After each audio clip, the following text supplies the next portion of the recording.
All right. Welcome, everyone. I'm very excited to welcome you to the Q3 Alliance meeting, FileWave Alliance meeting. My name is Tobias Schimmer.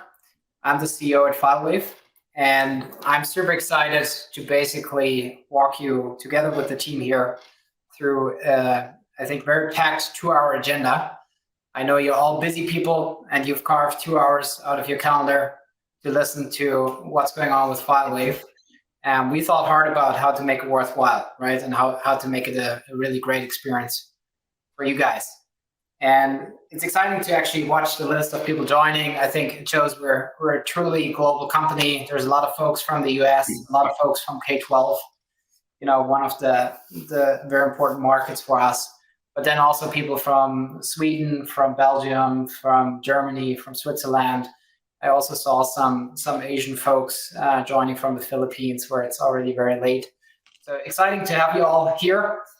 Thanks for joining. And before I walk you through the agenda for today, I have some very exciting news. We have a new gentleman that joined us in North America. His name is Willem Boom. He's the Vice President of Sales, and he comes with a wealth of experience in our space. He spent a lot of time at D2L, which is a learning management platform, and has sold that into different verticals, and really, a lot of experience building partner-based sales and distribution models. So super exciting to have him on board to really boost the already fast growth that we're seeing in the US, right, and really accelerate that. And with that, over to you, Willem, for a short introduction. Yeah, thank you, Tobias. Yeah, I want to obviously take a moment to thank everybody, all our customers, for business and loyalty you've given us over the years. Our customers, I view you guys as our partners, and look forward to helping grow FileWave in my new role. As Tobias said, I have about 30 years of experience in the technology space in channel sales and customer-facing roles. And about 20 plus years of that in ed tech and learning technology, with strong experience in the K-12 and higher education space, as well as corporate. For me, we are on a mission to grow FileWave in the market, and our existing customer base is essential in that effort. So looking forward to meeting you, and I look forward to collaborating. Really excited to be here. Awesome. Thank you, Willem. And I should say, Willem has to get up very early for this. He's based on the West Coast, so he's in Pacific time. So I think this is probably like 7 a.m. or something. So thanks, Willem, for showing up early for this meeting, and really excited to have you on board. Thank you. So with that, let's jump into the agenda. We'll talk about our new release, 15.1, which I think has, again, great stuff in there, and I won't spoil the details. I'll let the team do that, and talk about that. We'll also talk a bit about our investments in Chromebooks. We have over 1 million Chromebooks under management. It's an important operating system, especially in the K-12 sector in the US, but it's also starting to gain traction in other areas.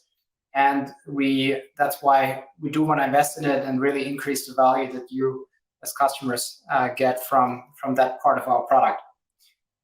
Then we'll talk about patching. I think security is on top of everybody's mind, right? So keeping both operating systems up to date and also the software packages that you have out there is super important. And we're investing heavily into making this even easier for you as the admins out there, and really save you time in setting your organizations up very securely and setting you up for success. We'll talk about training days. So we'll have some really in-depth training sessions that we offer.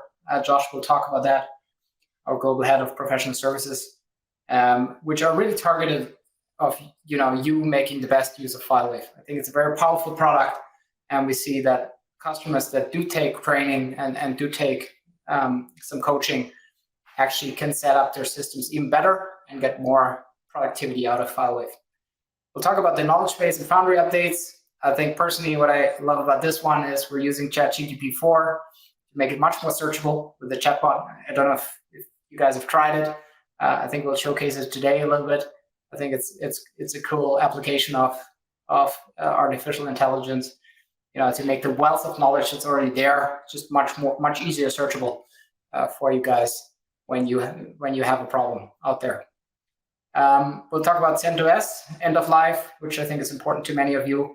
And then we'll talk about our referral program, which, you know, we've gotten a lot of referrals actually. So we have, like, I think, a really strong customer base with you guys, strong partner base.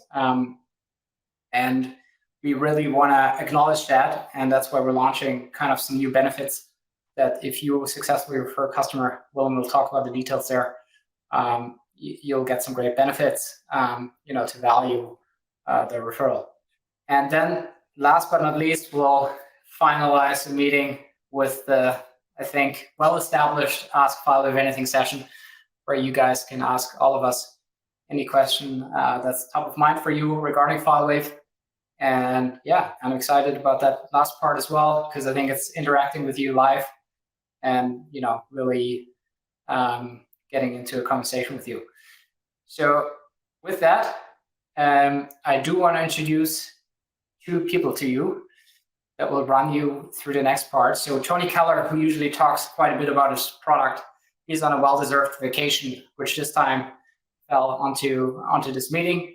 So that's why we have his two product owners, Alia from Sarajevo and Pierre-Nicolas Regal, who's from France, both well-versed, long-term FileWave members. And Alia, I think, congrats, she was just promoted to product owner this year. So she, you know, really started accelerating in this role. So I think with that, I'm going to hand it over to you, Alia, to introduce yourself real quick. Thank you, Tobias. So hello, everyone. I'm Ayla, and as Tobias mentioned, I live in Sarajevo.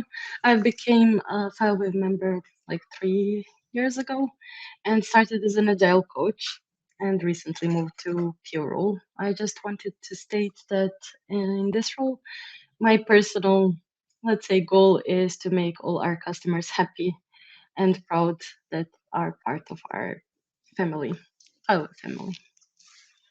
Thank you. Tien? Yeah, good morning or good afternoon, everyone.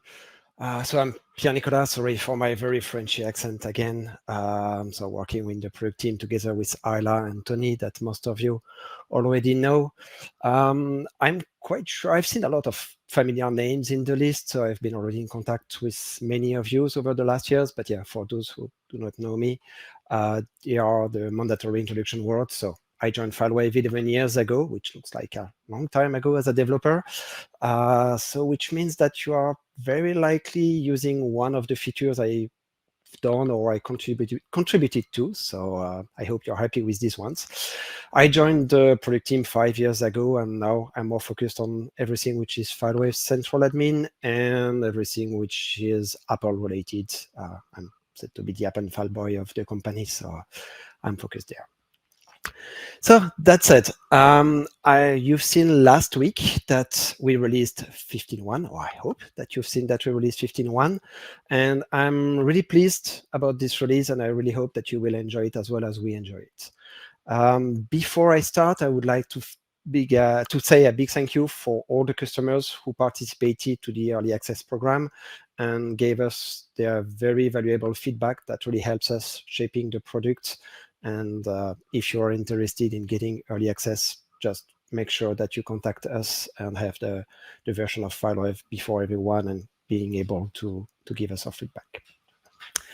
So that's it. Let's have a quick look at what's new in FileWave 15.1. As every year, Apple keeps us busy during summer. So that's why Tony has vacation today, because we were very busy during summer. They present new operating system in June, and they let us until early fall to be ready to have device running this new operating system managed by FileWave. So together with the new operating systems, usually there is extended management capabilities, and this year was definitely not an exception. And they brought us nice additions. So there are usually new profile extensions, DEP profile changes, some security enhancements. This year, we are able to enforce a specific operating system version during enrollment to make sure that the devices you are managing are up to date with the most recent versions. And a really great improvement to the remote wipe feature. Today, it's now possible to provide a Wi-Fi configuration profile when you erase Apple devices. So when they are completely wiped and they are activated again, they will automatically get Wi-Fi information and they will join directly your network. So this improves your security because you don't need to give Wi-Fi credentials to someone or to create a passwordless network temporary that will then be switched to a non-passwordless Wi-Fi. So it's way simpler. And then, yeah, your enrollment workflows should be much faster. Apple calls this return to service, and it's in FileWave 15.1. I'm sure that you received the notification in the many mails Apple sent yesterday. macOS 14 Sonoma got released yesterday, late for this side of the world, but middle of the day for California. And we'll talk a little bit more about macOS Sonoma in a few minutes. 15.1 brings basic support for macOS Sonoma. And last but not least, if you already installed FileWave.1, the most visible part is not iOS 17 support, but the changes we've made in Central Admin. So we refreshed completely the UI. I told you that I joined FileWave 11 years ago, and I think it was back in the days, the time where we had FileWave 6.0, and when we had the last major UI refresh. So it feels like a long time ago. Since that time, we worked on FileWave Anywhere, and the feedback we received that was the look and feel from FileWave Anywhere was great and really nice, really smooth compared to the dated FileWave Central. So now, if you are starting FileWave Anywhere and FileWave Central, you will see that they are sharing a common design, common icons, and they look very similar. So even if we haven't redesigned everything, if the changes seems very subtle, if you are using FileWave 15.1 and then you go back to 15.0, it looks like going back 10 years in the past. So Josh will show you more into details how it looks like today. I would like to take the opportunity to give a big kudos to our designers, developers, and QA, and Tony, who made this possible. And I really hope that you will like it the way I like the new changes. I'm talking about facelift and redesign. There is another part of FileWave which has been redesigned, or which is being redesigned. It's our native kiosk. And for this, I will let the mic to Ayla.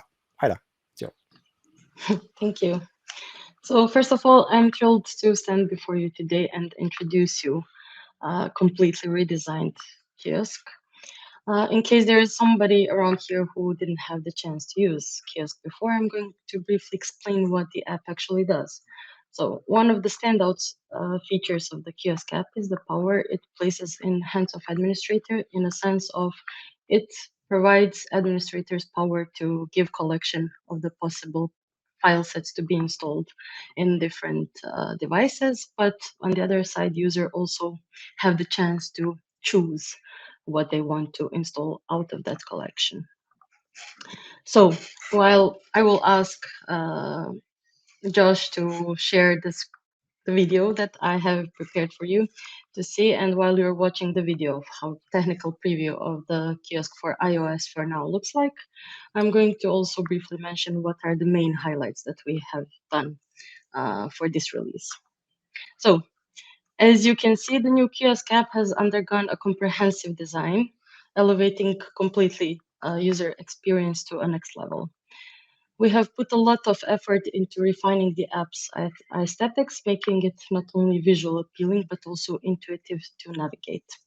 As you can see, we have dedicated a lot of attention to filtering and searching, because we know that is a very important part for the customers to be able to easily find what they're searching for. Also, we understand that every organization has its unique identity and branding requirements, so we have redesigned Kiosk app so that admins now can customize the app's primary color and logo, which will allow a seamless integration of the app management experience within the organization, which will also support the visual identity of the organization. That part you cannot see on this video, but there is a comprehensive tutorial on how to do it on our FileWave Foundry. So we understand that all of this is going to be very important for you because this is the phase that you are showing to your customers.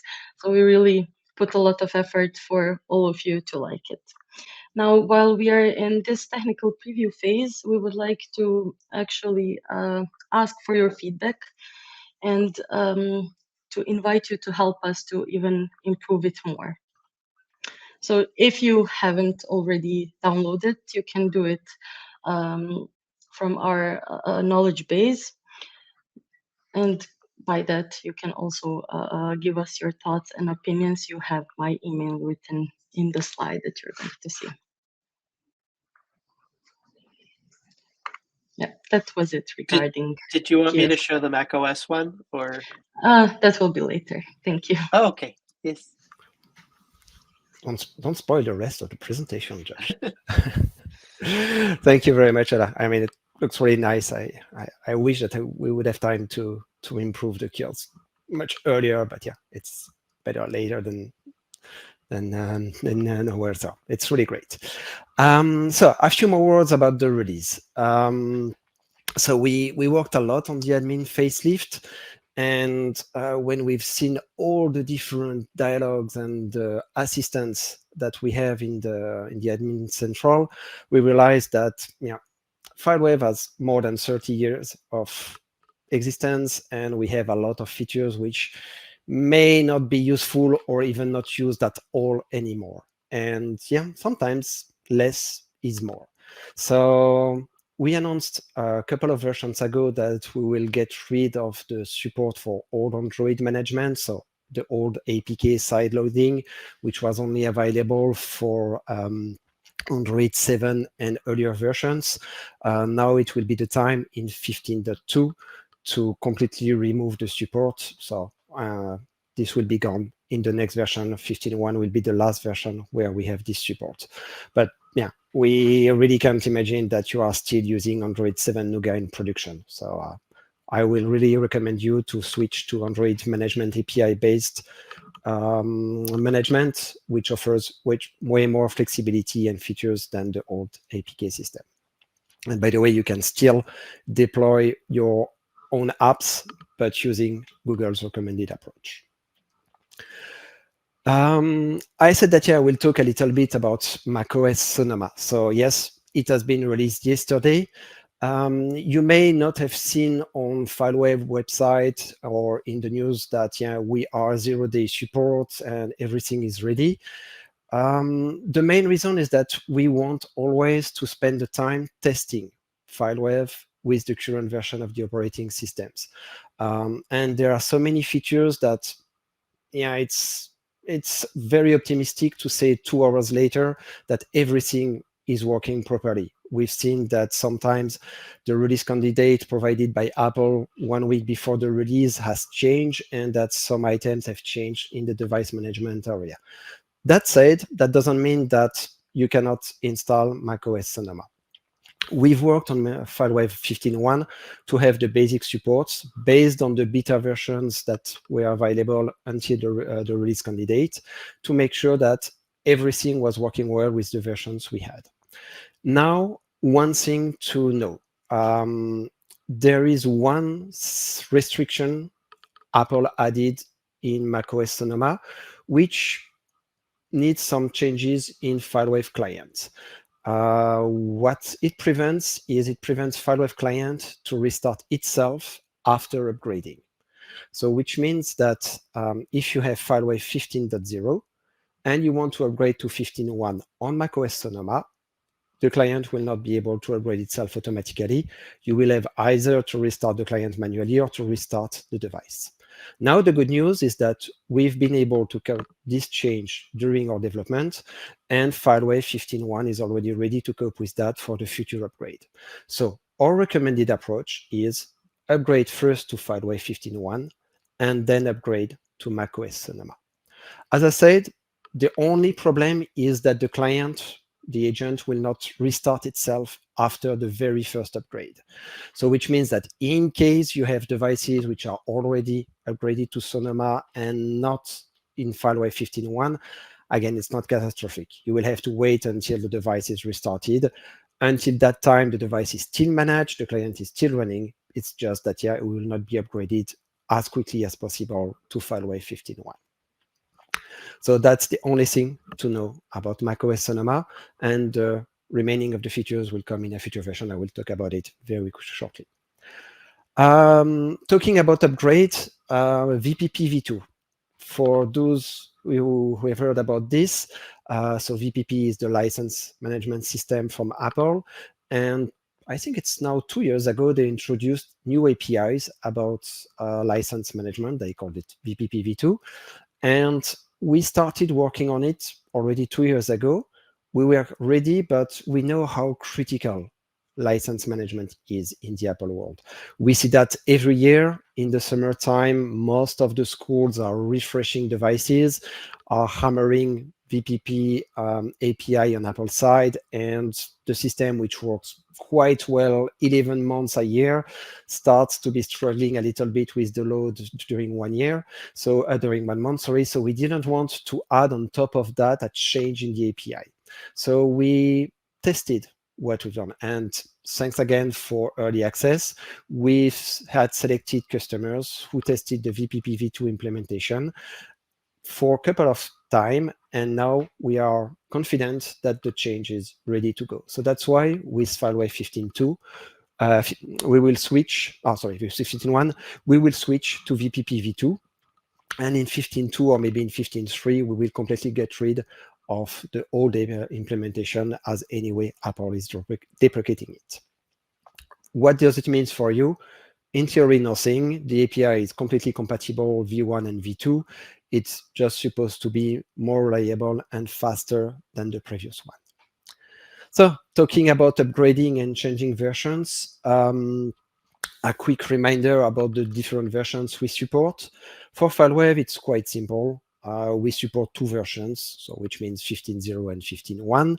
If you are still using 14.9 or more ancient version, we really encourage you to go with 15.0 or 15.1.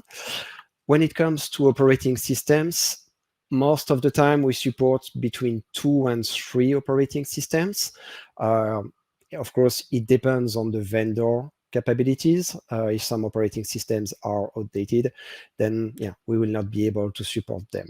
So you will see on our download page all the details. Usually we test 2 or 3 versions. That doesn't mean that FileWave will not work with older versions. For instance, if you have a device which is stuck to iOS 12, you can safely upgrade to FileWave 15.1, but we will not test it on iOS 12.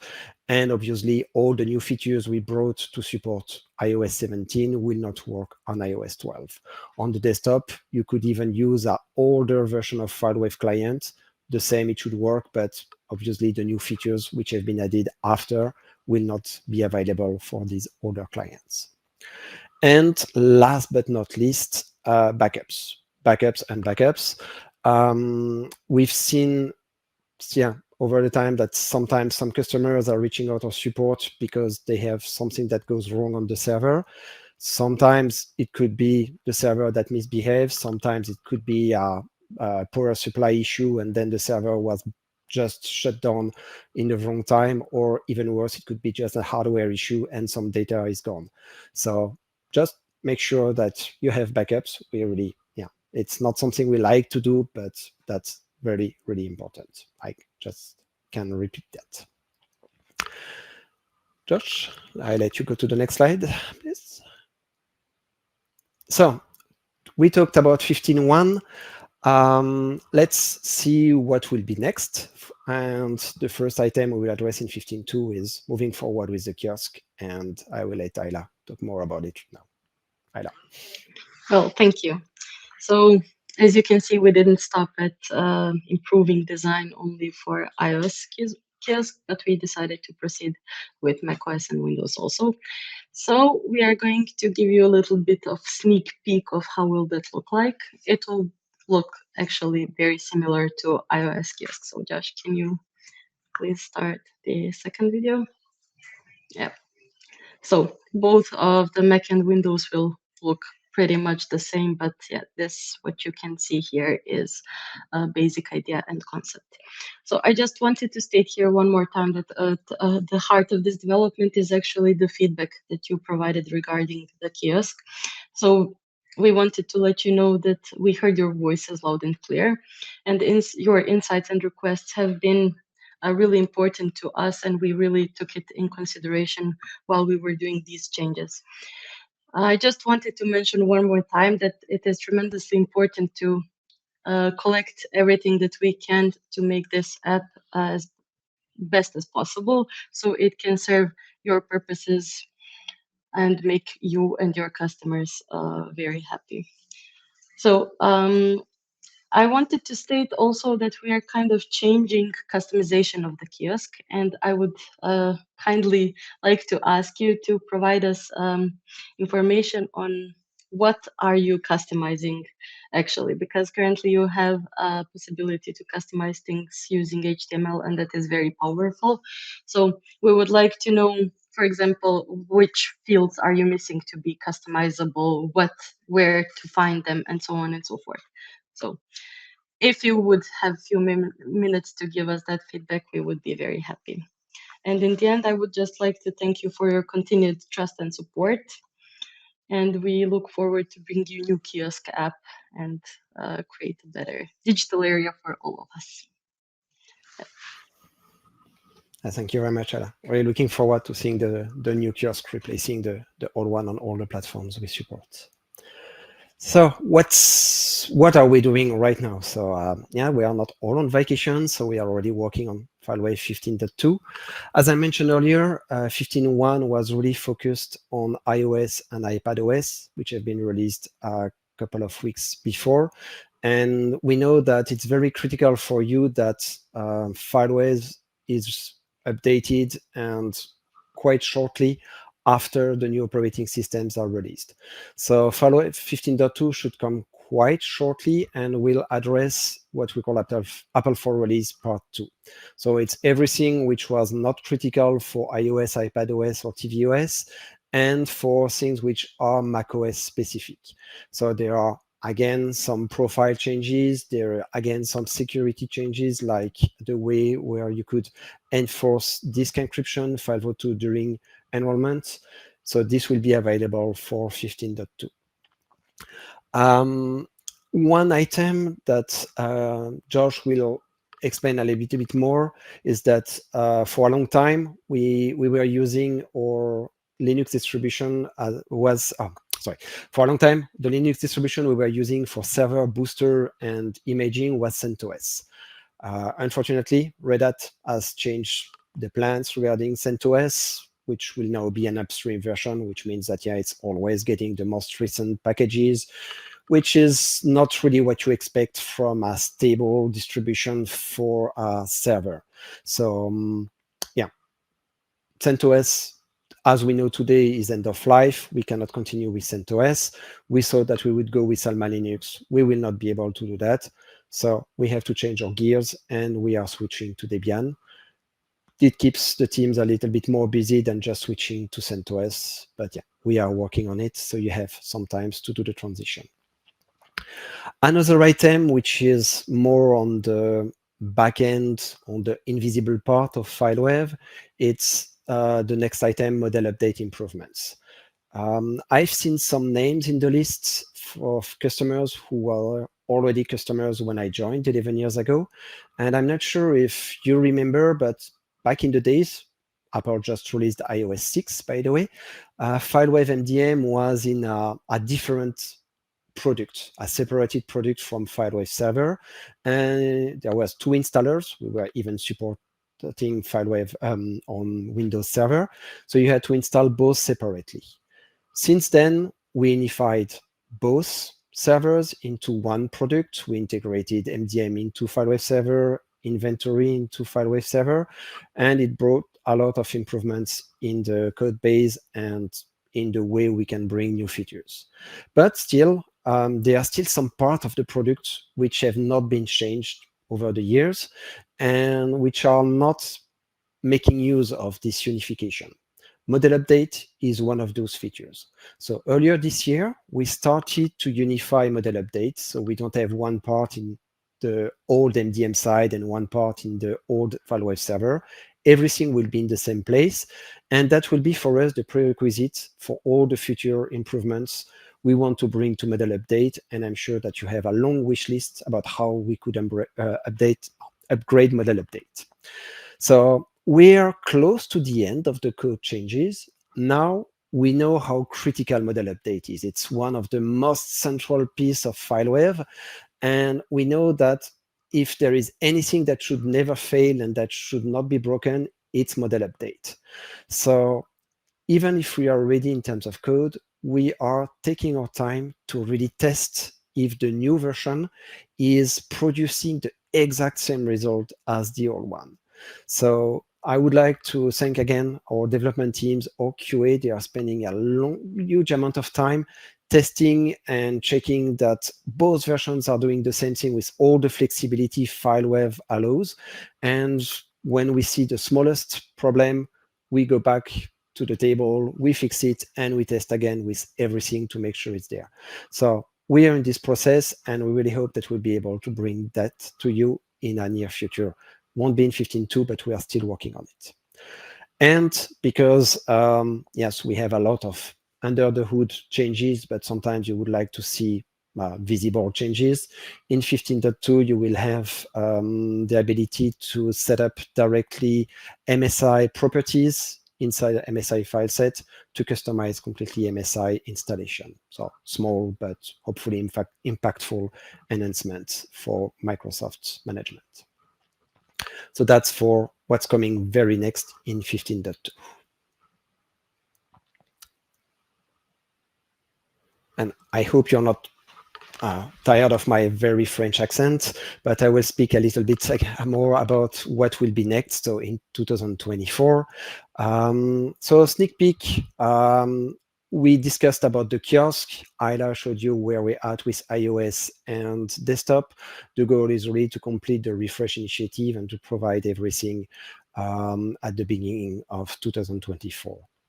I just mentioned the model update changes. We really expect to be done again at the beginning of the next year.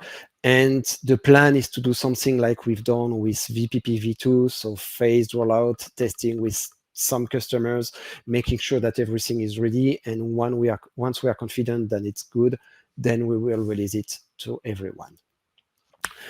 Now, Chromebooks. We've talked a lot about Apple. This year, they kept us very busy, but FileWave is a cross-platform product. We have Windows, we have Chromebooks, we have Android, and we have to admit that we started with lots of features for Chromebooks. We covered 90% of what Google was allowing us to do. And it's not that we forgot a little bit about Chromebooks, but Apple and Windows kept us busy too much, so we could extend Chromebooks. And as Tobias mentioned, we want to give more love to Chromebooks again. So we are planning to expand the support for that. We will start with adding the new commands, which were not available when we started Chromebook support a couple of years ago. For instance, the restart one, they provide way more options than just restart like it was in the past. The APIs to get information about the devices are now providing way more fields than it was in the past, so we can provide this information directly into inventory. We know that we have some issues, especially with annotated fields that we want to fix when you change them Google side and FileWave side. Sometimes it's the order is not correct. We want to fix these ones. And we have a question for you, so feel free either to give us feedback directly here in the chat or later about the support in FileWave Anywhere. If you would be interested into that, just let us know. Talking about feedback, there is the nice QR code on the left side about Product Board, which is our dedicated tool to get feedback. So just make use of that, connect to Foundry, and you will have access to Product Board to give us your feedback. Tony spends a huge amount of time reading all your comments and providing that to the different teams. Longer terms for 2024, I'm not sure how many of you are on-prem or are using our hosting offer, but in 2023, we switched our cloud or hosting service to a completely new cloud infrastructure. And this new infrastructure gives us lots of insights about how FileWave servers behave in all the various situations you are as different customer. So now we have a couple of months of data about how FileWave behaves, what is working as we expect, what should be improved. And based on all this data, we started to build all the items we would like to see behave much better. So that's one of our goals for 2024. Make sure that FileWave is even more reliable and even faster than it is today based on all the data we were able to collect. On the feature side, third-party patching. We've heard this is something which is quite important for you. I mean, security, Tobias mentioned it. It's something everyone wants to have the most recent version of all the tools they are using. We don't want to reinvent the wheel and to spend 3 or 4 years doing something which will be completely out of the market and not using industry standards. We want to use what has been proven to work well. And today, we will focus on Windows. Winget is already compatible with FileWave. You have nice KB articles that allows you to do it. But yes, it's not as smooth as it should be. And I mean, yeah, FileWave is supposed to be device management made easy. If it's too complicated, then we are missing the target. So our goal is to make Winget management easier and integrated directly inside FileWave. And we'll see what we will be doing for Apple side, but will be very likely something together with AutoPKG, which is the de facto industry standard. Another item which is coming and which is getting more and more pressuring is Apple declarative device management. We can talk about it a little bit later if you want, but what is declarative device management? It's more or less MDM v2, so the future of MDM on Apple side. And there is one big change Apple announced this year is that it's now possible to manage software update with declarative device management. And I think it's not a surprise, or it's software update management with the MDM protocol has never been a great success. Even the old way to manage software update using the command line tool was working much better. But since it's obsolete, we are left with MDM and it was never working as we would like. We were even able to discuss with people from Apple and they said, yeah, it was not working the way they really expected. But now we've been told that software update is now inside declarative device management and it's much better and it addresses most of the issues we had with the MDM protocol. So we really wanted to start working on declarative device management, or to start working to provide declarative device management support early 2024. We weren't sure which side of declarative device management we wanted to address first. Software update won the medal to be the first candidate, definitely, because we know that it's a pain point. Last but not least, most of the organizations are these days geographically distributed. We know that bandwidth and file set delivery can be a problem if you have large file sets, and usually images are very large file sets. We are working on improving how image deliveries happens between server IVS and to make imaging offering much better than it is today. So these are all the items we would like to provide you in 2024. So stay tuned.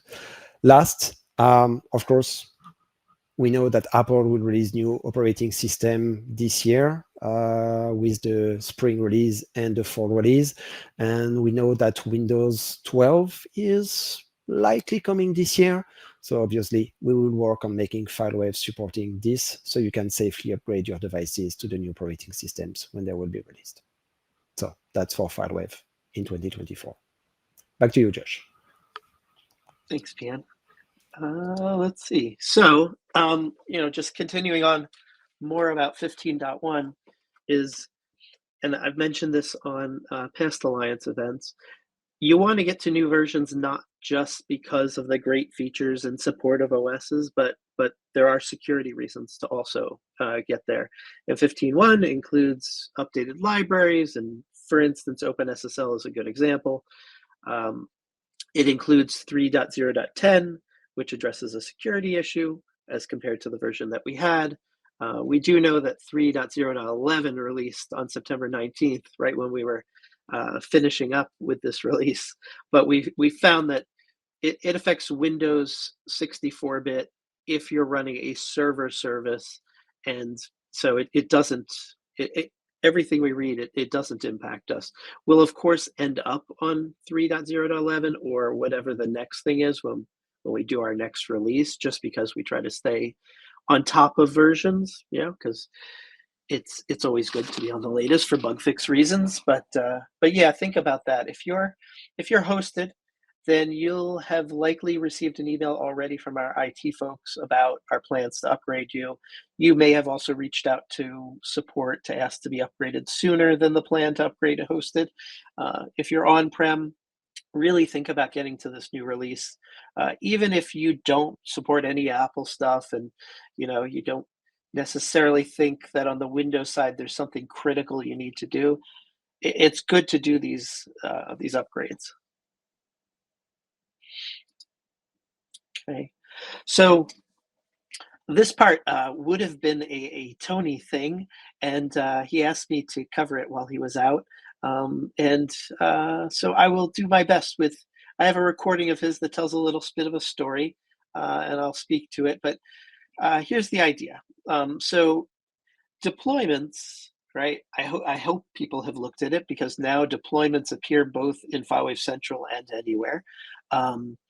They add some to what associations can do. In some ways, they're different, and there are aspects that might, I don't know if I'd say take away, but if you look in the knowledge base, there's some articles that talk about considerations of deployments versus associations.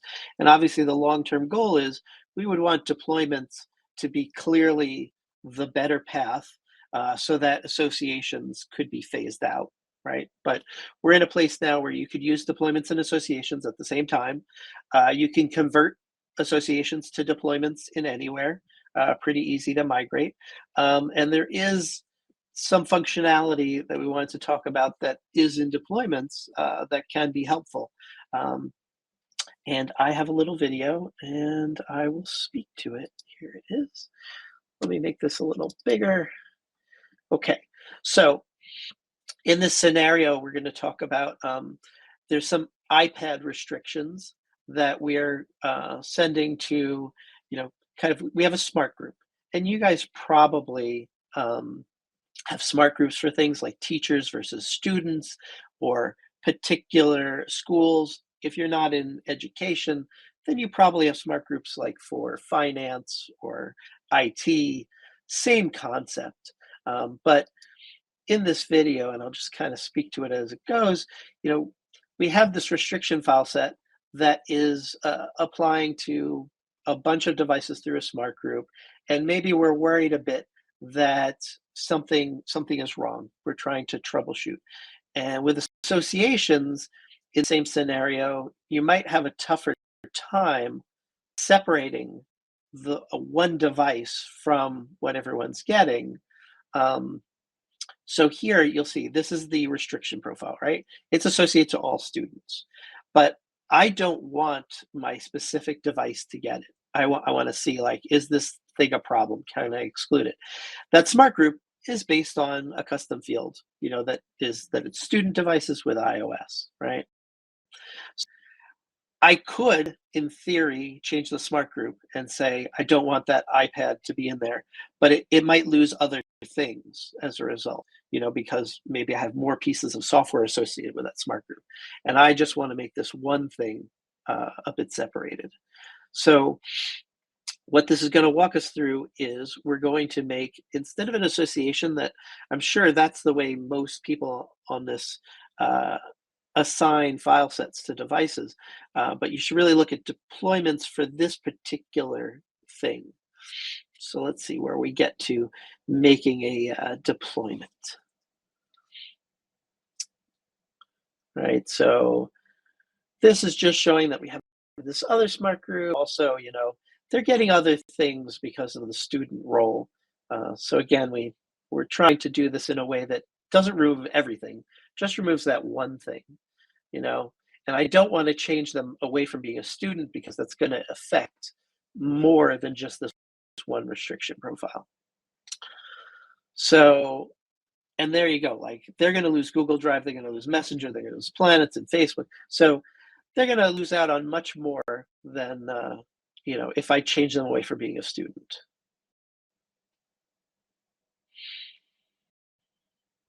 So here we go. And I might be speaking a little faster than Tony was in the video. But the next step is that we're going to show that that device has that profile assigned. Everybody knows you go to device details, you can see the things assigned. You can see all those other things assigned, but you can see this restriction policy, you know, and it was obviously assigned through that smart group assignment. So now we're going to kind of change modes and go the route of deployments. We're going to make a new deployment, right? And you can do this in Central or anywhere at this point. You can manage them and edit them and create them in both. So my target is going to be, again, based on this group. See, all students. He's kind of replicating what you could do in associations at this point. Now, he hasn't yet added an exclusion, but it's at the bottom in exclusions where we're going to ultimately keep that device from getting the thing.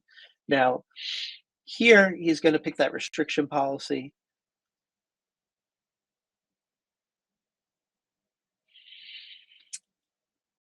And then it's going to just a normal direct installation. So at this point, this deployment behaves just like the association would. It kind of would be a direct replacement of what he was doing. And he later goes in and says, okay, I'm going to delete the association because I don't need that association because I have the deployment that's pushing the same thing in the same way to all the devices, right? So no real improvement yet.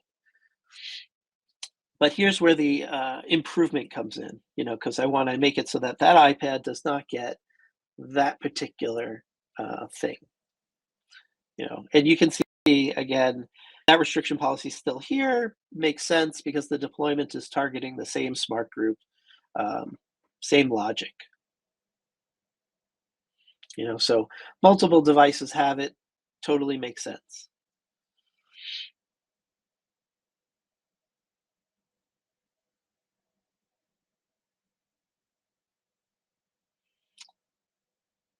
So now we're going to go into the deployments. We're going to edit that deployment. He's going to find it. He's going to edit it. He's sorted by ID to make the newest one at the top because they get an ID number that increases. But here's where exclusions comes into play. So in this case, he's looking for that device, you know, by name. And there it is. And he hits OK.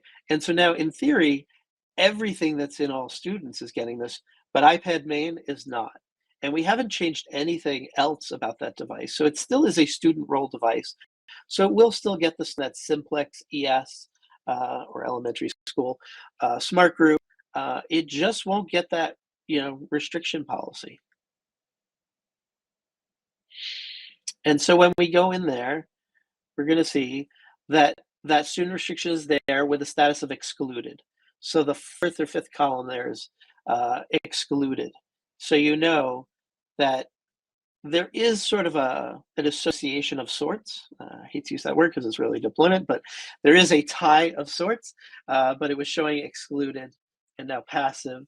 Or no, sorry, not passive, sorry. It was excluded and then went away because that that kicked in and it's now not there anymore. So the great thing, the reason that you would use this is I want to figure out, oh, actually, sorry, it is passive. I got ahead of myself, but the reason you'd use this is I want to make sure I can test and just eliminate this one thing for this one device. And then when I see, okay, that was a problem, then I might consider changing it for everybody. But if it wasn't a problem, then I could put it, back to this device and I could kind of figure out other things. So excluding things through deployments is a way to pick apart, because I know you guys have a lot of things assigned to devices, probably in bulk through smart groups, because direct assignments would be a big pain to manage, and so sometimes troubleshooting can be tough because you want to pick away different things to find where the problems are. So this is one nice thing about deployments. So hopefully I did justice to Tony's demo there, but that is the idea. Okay. Yeah. Yeah, if I can just chime in there. Or you have something else to add? No, that was it for that story, unless you're going to talk about the smart groups exclusion. Yeah, so I'm really happy that we fixed exclusions, because if in the very first implementation, the decision was to use something which was kind of a hack to make sure that it was backward compatible and that it was working well with both central and anywhere without changing central too much. So with FileWave 15.0, we made exclusions a first-class citizen. Devices are aware that they are excluded, they don't install the file sets, and it works much better than before. Now, the initial design was to have anything in exclusion. So you could exclude a client, as we've just seen right now, a group, a clone of device, or even smart groups.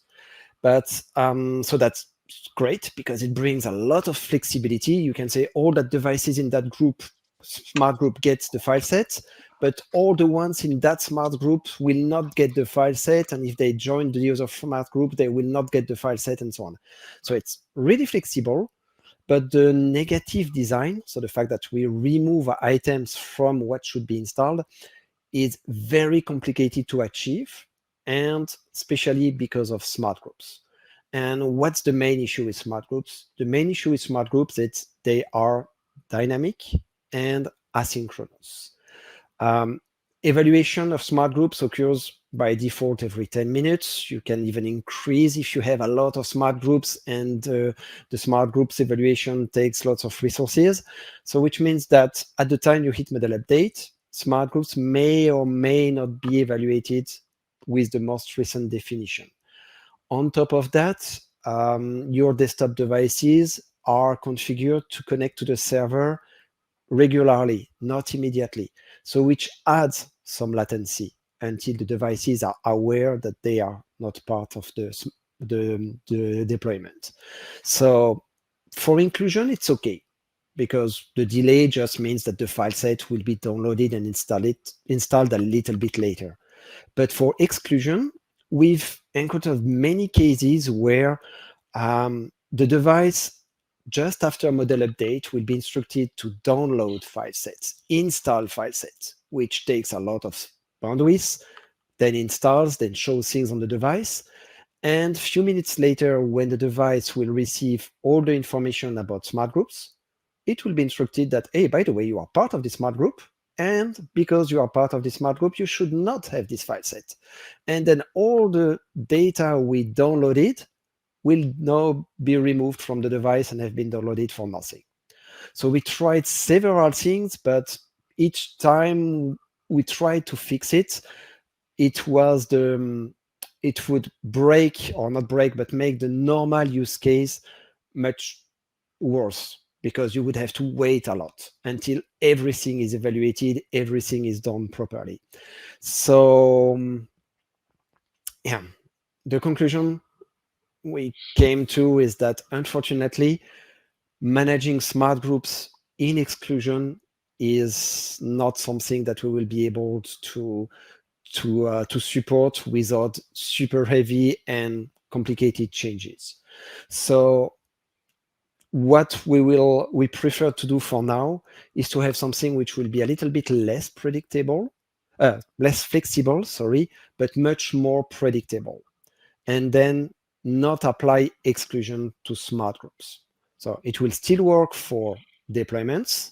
It will still work for excluding groups and devices, but we will not apply the exclusions to smart groups in a coming version. Now, the UI, preventing that in the UI is a little bit complicated because you can have a group and then create a smart group inside the group. So we will try to find a way to tell you that there is something there. But again, yeah, deployments in smart groups or exclusions, sorry, for smart groups will not be applied in a very future version. So I really would like you to recommend you to not rely on this in the coming deployments that you will build. One thing to mention is that I told you that we have this long journey of rewriting model update. We have also on our plate how to redesign how file sets are deployed to devices. And here we really think that these changes will allow us to enable exclusions for smart group again in the future. So not yet, but this will come back in the future. So that was about exclusion. Use them as much as you want, but make sure that you don't rely on them for smart groups in the coming version. Yeah, and the demo that I gave would still work in that future world, because that's where you're trying to separate one device, or you might have a group, not a smart group, but a group of devices that are exceptions to a rule, and you could still exclude them in the future. So, okay. So let's move on to talking about training program updates. So folks will ask quite a bit about, I have calls pretty much every day speaking with customers about what training we offer, what resources we have. And, so I want to talk about a couple of different training things. One's an in-person event and two are programs. And then I'm going to talk about the usual like updates to the Foundry and to the knowledge base and such, just to keep everybody up to date on what's going on. But I thought this was important because I literally every day, in fact, later today, I have a call to talk about training programs. And we're working on improving our materials, PDFs for everything. I have some more PDFs, and just making those available so you can just sort of get to them. So let's talk about training day. So last October, we had an in-person event in Indianapolis. We had a virtual event for Europe, and we thought a bit this year about doing maybe the same thing or something different for this year. And we realized timing-wise that we're actually going to shoot more for March it's a little tough, the weather in the US, right? Because last year in October, it was just before it's really tough to travel in most areas. I'm in Pennsylvania. Indiana gets winter too, pretty much everywhere here in the top of the US. It becomes really difficult to travel once you're past October. So, and then, summertime, we have a lot of education customers, and maybe it's not the best during the summer when you're preparing for the new school year. So there's limited options, but we've come up with that we're going to see how March 20th and 21st do for an in-person in the US. And whereas last year it was one day of intermediate and advanced topics, the feedback we got from a lot of people was that they wanted the basics, that is something missing. It's getting started with particular features, because we do have a lot of documentation published, but I think before you've used something, it can be tough to get started, to get over that initial thing. I'm going to talk about that a little bit when I talk about Foundry updates, but so we're going to do an in-person event in the US, and it's not just going to be one day, it's actually going to be a day and a half. And, so day one will be, something around an 8-hour day of FileWave basics, similar to when we get a new customer. We typically do 8 hours of training. So you're going to kind of go through all those things in that day one together in a room. And for anyone that was in the in-person in the US last year, we're going to use the room that we used for the advanced stuff, same location. The advanced room was more like a classroom setup, and the audio was better. The big room, there were audio things. The screen was not big enough. We definitely learned from that event, and so I think it'll be a good experience. We'll have an evening activity, and then the second day will be a half day, allowing you to travel home afterwards, or if after the event ends you want to hang out and have any kind of chats with anybody, from the FileWave side or other customers, you're welcome to. So this is what we're thinking. The QR code here, and by the way, the QR codes you'll see throughout this, we're going to send out the links. When we post this to YouTube, you can also get the QR codes, but we're also going to send something out with the various links. So don't worry if you miss something. But this QR code here is for you to express interest. Now, for the US, we have pretty solid plans. The date is picked, the location is picked. So if you're in North America or can get to North America and you have interest, scan this QR code and let us know. It doesn't commit you to going.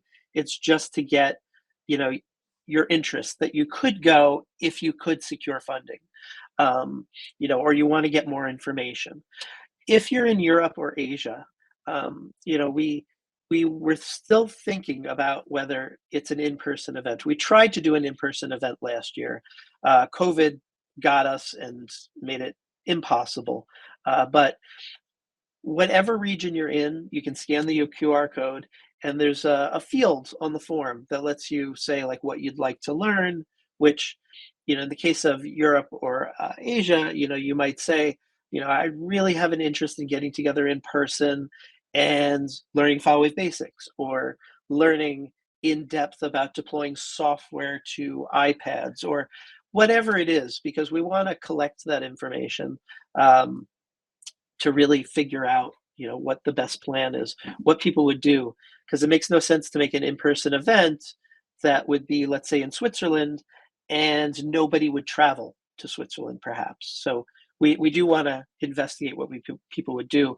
We know that people will go to Indiana here in the US, because in October last year, we did it. And we think the weather will be equivalent in March. And you can let us know in the form. If you would have attended Indiana, but it would have been better in October, let us know, because we really want to mold this to be, good for you. So feedback is appreciated. Okay, so that's in person. And we really believe that, if you understand the fundamentals, then you're going to be a happier customer, a happier user of FileWave, and more effective with FileWave. FileWave should be a time saver.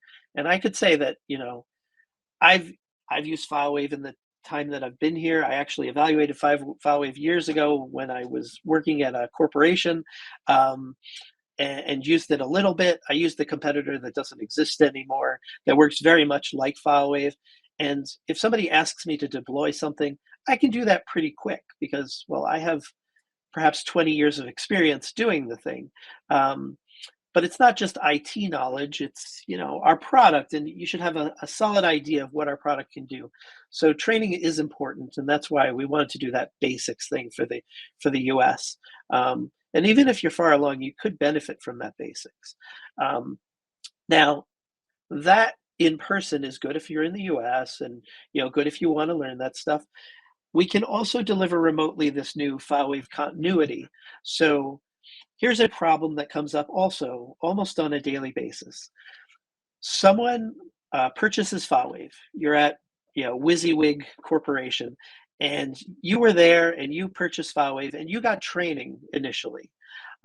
You leave and somebody else comes in and they're assigned, or you get promoted and you're not in that role anymore. If somebody new is assigned to manage FileWave, that new person, they're really stuck. they could use the free resources, but they're a bit stuck. They don't know how to use FileWave when they're coming in. Two, they don't know what you as the outgoing admin had set up. They don't really understand what you did. And some of you on this session can probably identify with that story, that you picked up something and you had to pick apart how it was all set up, and that little demo about exclusions and deployments, that plays a part, right? So you have 50 different things assigned to devices. How do you pick apart what each thing does? So we call this FileWave continuity. It has a PDF about it. We were essentially doing this for the past almost 3 years that I've been here. We do essentially this. This is just giving it a name and 3 standard sizes. And in the PDF, it'll explain like why you'd pick one. And I'll just keep it simple. The 4-hour one is you manage iPads. You just really need to get started on how FileWave's configured, what I have to think about. Pretty easy. Versus at the other end of the spectrum, where we assign 12 hours, which is clearly more than the 8 that I mentioned a brand new customer gets. That is where not only should we train you, but we'll help you pick apart the things that are assigned, and maybe fix some problems that the prior person had in place. Really get you end to end good. So you can definitely be successful in FileWave no matter which way you go. If you're a person that would need FileWave continuity, if you did the 4 hours, as long as you are willing to look through the Foundry and look through the knowledge base, you can get solid on this. We also have things in Discord like the open office hours. You can get really solid, but if you have the funding and you can work with us, doing the 12 hours, we're going to have everything working great really quickly. You're going to see a time to value that's very quick. So think about that, and these PDFs, we're not just sharing with you, we share it with resellers, because some of you, you're already customers, but a new admin comes in and they don't even know that we have this, and they work with a reseller and the reseller didn't know that we would have this necessarily. That's a tough situation. So we're going to get the PDFs to our partners so that they know to tell you about it. So maybe this would benefit somebody on this call. I think it probably could. There's probably somebody missing out on training. And we could do this globally because this is all remote. Okay. So more along the training, there's also sort of the ongoing, and I've talked about FileWave Assist before if you've been on an Alliance call. There is keeping things on the rails. A new release comes out. Why does it matter to me? FileWave Assist is a program that we do globally, so you can purchase it globally. And you may notice sometimes I write US dollars on things. It's difficult sometimes with conversion rates to post it in Swiss francs and euros and British pounds, etc. So when it's in US dollars, just do a conversion and it's about the same. So for FileWave Assist, this program is sized based on the size of your organization, because we figure that changes the level of difficulty. If you have 500 devices you're managing, it's very different than if you have 40,000 devices you're managing. Your needs are going to be different. The level of things that you need are going to be different. So we're not going to charge a person that has 500 devices, as if they had 10,000. So we try to be very reasonable in all of this. And it'll keep you on the rails. You'll get together every month and talk about needs. And we also have materials that are not yet published, but we have them sort of pending. This came up fairly recently where we had CrowdStrike materials put together. Well, when I say put together, I had file sets and scripts and things that I had tinkered with when I helped somebody with CrowdStrike. And then a bunch of tickets came in about CrowdStrike and needing help with it.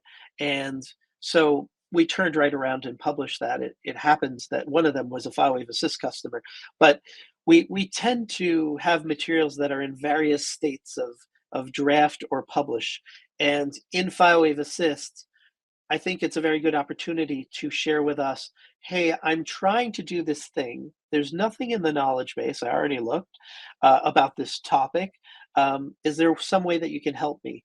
And then whether you're working with Andrew or Emma or Sean or Romel, they can check with the team and see, does anyone have a draft of anything? Are we almost ready to publish it? And then you get access to those materials as well as all of our knowledge about how APIs work, how a FileWave server should work. So, that health check aspect of it, annual maintenance stuff. If you really struggle with renewing your APNS for iPad, well, for Apple devices, we can sort of show you the article and help you if you're stuck. There is a mention of support ticket escalation management. And I think that this point might confuse people sometimes. I just wanted to clarify this, that the FileWave Assist is the professional services team and training, not the support team. So where we interact with support, though, is we will try for FileWave Assist customers to look for cases where you were trying to work on it with support and maybe you didn't realize, but support had asked for some follow-up information, or you did realize, but you didn't know how to get access to the thing that they wanted and you just didn't get around to following up. We might see that ticket that's stuck and we could offer tips or maybe help you directly to get that thing. And it's mostly about getting you unstuck. So that's where we tie into support. But support is still support. This is completely separate program to make everything better from a best practices and getting the most value from the product. And support is still all about, this thing broke. And sometimes folks will reach out to support and say, can you help me deploy Microsoft Defender on my Macs, right? And support is mostly there for break fix. Now, sometimes they'll have some knowledge and they'll try and help you out, but really the differentiation between support and pro services is support is if it's broken or I can't find that bit of documentation or that documentation doesn't exist. And pro services is, I need to accomplish this task, and it's more IT and using FileWave, not that it's broken. So I don't know. I just wanted to point that out. Maybe it'll help people be more clear on that. So FileWave Assist is a good ongoing program. You would use it basically forever, would be the hope. And it would have training and best practices. And I think it's a really great thing. We have about, I think the current count is 120 customers that are doing it. So it is ongoing. Okay. So those are training programs. And we do have other professional services things, things like health checks, custom scripting. There's all sorts of things we can do. And you can reach out to me anytime. It will likely be that you'll have a way to contact me in the follow-up email that comes. But for anyone that doesn't know, I'm always in Discord. We're going to talk about Discord. But it's my first name dot last name at filewave.com. So josh.levitsky at filewave.com. You can reach out to me. Professional.services@filewave.com also goes to me and my team. So you can email either one with any question, even if you want to know, like, could you do this? Or here's something that came up once. In Japan, we had a customer that wanted training on FileWave in Japanese. And we don't have somebody in pro services that speaks Japanese, but I knew that there is a partner in Japan that we have worked with before. And so I was able to line them up together and make an introduction, and it all worked out. Our partner did the training, customer was happy. And so sometimes if you need to make a connection, we can do that. Okay, so training resource updates. So this is like the things like knowledge base and Foundry. So for the knowledge base, there is a new watch feature. So if you use the knowledge base back when we were on Confluence on premise, you were able to watch articles so that you could get updates. And you lost that when we went to the new knowledge base, but I knew that it was coming back. So let me bring up I'm just going to show this actually.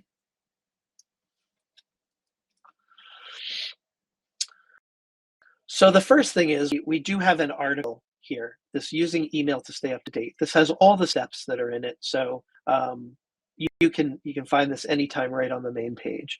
But when you sign into the knowledge base, you pick login. There's a little blurb here. If for some reason you can't log in, there's a note that you can contact customer experience and they can fix it so you can log in to the knowledge base, to Foundry, to really any resource that has a login within FileWave. So I'm going to pick to log in. And I have a customer account. So this should look very similar to what you see as a customer. So, I'll use an example that I think applies to pretty much everyone. So we have this default TCP in UDP usage, right? This changes sometimes from version to version, and you really want to stay on top of, did it change? So there's a watch button here. If I click watch, then by default, it will watch for new pages and updates. So if this gets edited by somebody, I'll get an email and it'll tell me that this changed. If I wanted to change it, you'll notice the watch button goes away. This lets you change it. If you pick ignore, it's like picking to unwatch it. If you wanted to know about comments are actually a thing that I'll show too. It's not a bullet point on the presentation, but that is also fairly new. So comments are interesting. If you're signed in, you can actually comment on articles. So I can add a comment and I can hit save, and then anyone else can see that comment and reply to it. So this can be a way to provide feedback or questions on an article. It's not for the immediate thing because you're probably opening a support case on that, but I'll give an example. So the article about using Super on Mac OS, the documentation might be complete, but you might be seeking a particular example. And so you could add a comment and say, like, I'd really like to know how to accomplish this. And either somebody from FileWave might reply or another customer might reply. It's a really easy way to collaborate directly on the article. Or if you're kind of an expert on how Nudge works or Super works or Winget works, you can add your knowledge here and we could incorporate that into the KD article so we can all kind of help each other. It's just another way to collaborate. You can only do it when you're signed in. That way we avoid spam from hitting there from the internet. So you sign in and comment as you, and that is watching articles. Now the other bullet point on the presentation, and Tobias mentioned it too about ChatGPT, we have this little chat thing here, and you can ask it just about anything. Do you support Mac OS Sonoma? Right? And this is trained on the knowledge base, basically. And we've tried to teach it, to only answer things as if they're about FileWave. I can see all the diagnostics for the chat system, and I'll just give you guys maybe some tips because I'll see questions asked in a way that doesn't get the answer that you want. So someone might just say DEP. That might be all they put in the question. And you'll get an answer that is about DEP, but it may not answer the thing you want. So think about it like you're talking to a person and ask your question in a complete way, as complete as you can think of. Like, how can I change the wallpaper on an iOS device using FileWave? Make it like a complete thought, and you'll get the best answers from this.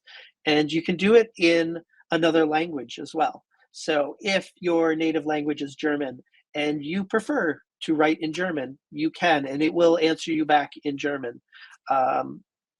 The knowledge base article itself will still be in English. We don't yet have anything to natively translate, but Microsoft Edge actually has a thing where you can select text on a web page and pick to translate it. I use that all the time. So that could be a way for text in the article to get translated if you just prefer that it be in another language. But the chatbot will chat with you in other languages, and maybe that can remove some friction depending. The other bit here is if you get a bad answer, you can give it a thumbs down. If you get a good answer, give it a thumbs up. It does help train the system. I also can see things that are flagged and can then help to improve the system because I continue to work on this constantly. One thing I look for is things that people ask about that it has no answer for, because that means we have no knowledge base article about it. So we'll add more and more articles based on finding knowledge gaps. So it's really great for that. And sometimes I'll test it. I'll ask it various questions to see how it would answer. Okay, so we're using ChatGPT 4 at the moment.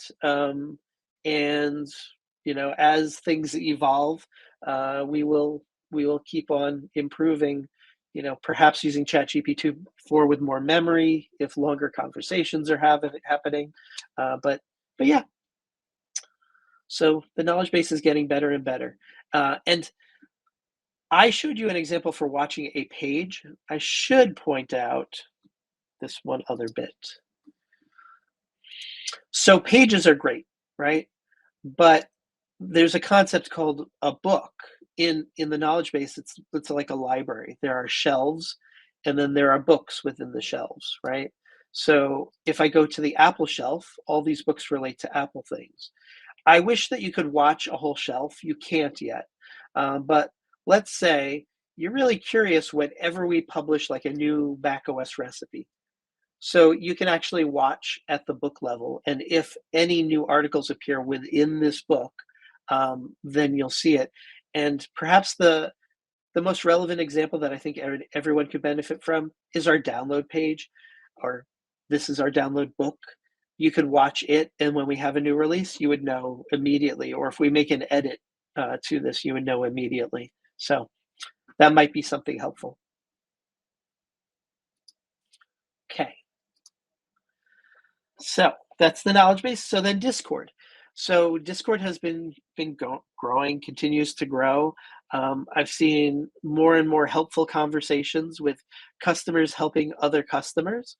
And the QR code here that says chat on Discord, that can help you easily join Discord.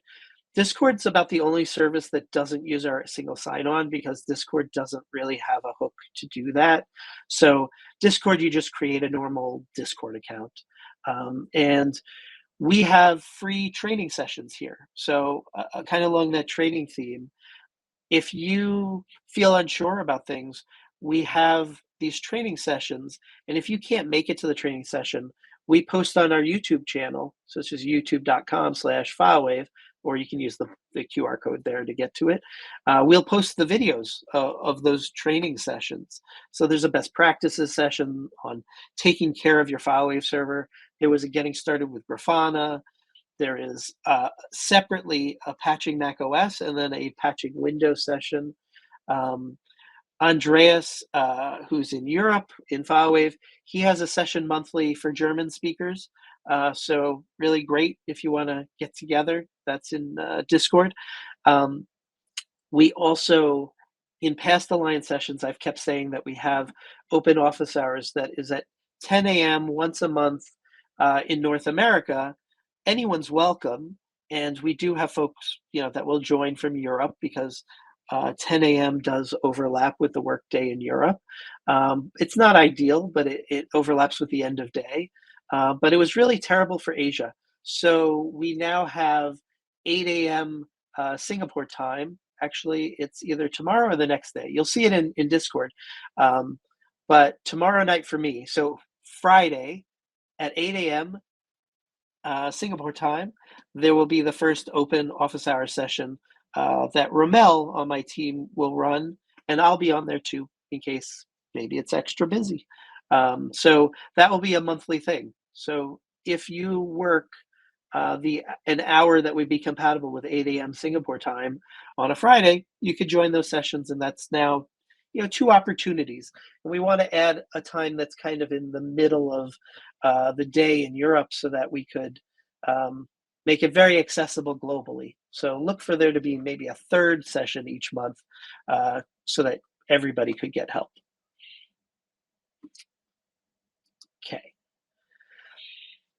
separately from Discord. And I'm really a fan personally of Discord. I think it's great for keeping in touch. It's very flexible, can do things like having those training sessions.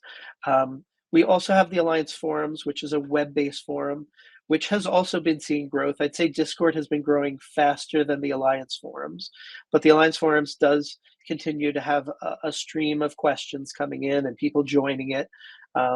The forums are good because Google indexes them. So if you ever Google something, then you may end up on the Alliance forums for the answer. And the more and more that grows, I would say there are a couple of people that are both in Discord and the forums.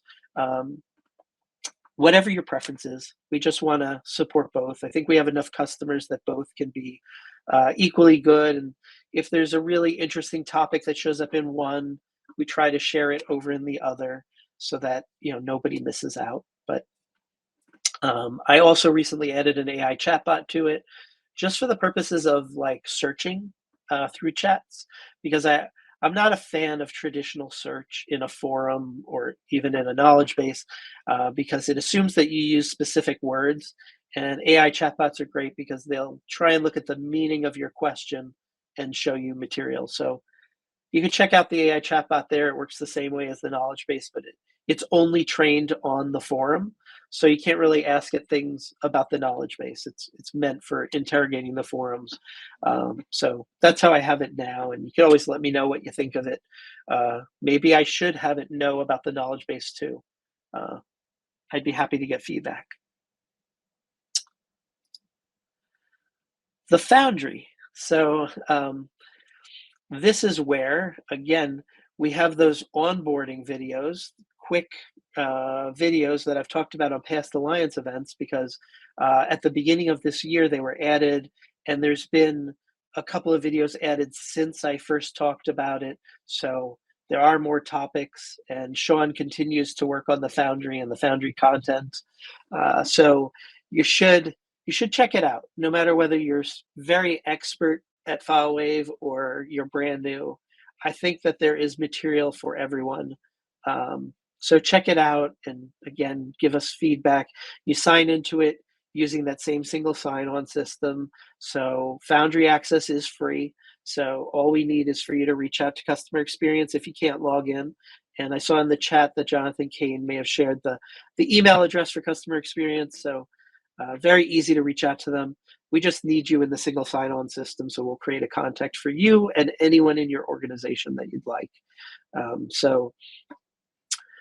The other improvements that we made, I realized that, so we have customers, we have employees, we have partners, we have people that are evaluating our software. I realized that there were some scenarios where you couldn't necessarily get to all the materials. So I made some changes, trying to leverage how Moodle is the software that runs the Foundry. I tried to leverage the access control methods that they recommend, and it's really designed for universities and K through 12 to set up classes. So you may notice when you go into a section of the Foundry that it asks you if you want to enroll. Just click the enroll button, you'll be right in. It doesn't ask you for information, it just wants you to sort of say you want to be in that course. And I'll keep looking at ways that maybe I could skip that dialogue because it doesn't serve such a purpose. But you'll see that was an improvement in that you can now actually get to all the materials. I believe beyond a doubt you can get to everything. And then the other thing was, you might start watching a video, and the video could be 10 minutes long, and suddenly you pause it because someone came to the door and you forget. And when you come back to it, you can't really remember where you were at. Maybe you closed the window before you really tracked where you were at. Now that video, because you started watching it, it would be marked as viewed or completed. That's a little tough because you didn't really complete it, and you probably want to know that you didn't complete it. So we're changing how we mark that you viewed content. So you're going to see this phase in where every item does not automatically flip to viewed, and you can toggle it from viewed to unviewed, which is a good way if you realize I really want to watch that again and I want to remember. You can mark it as you didn't complete it yet. So I think that's a good improvement as well. And through your feedback, that's how we make these changes.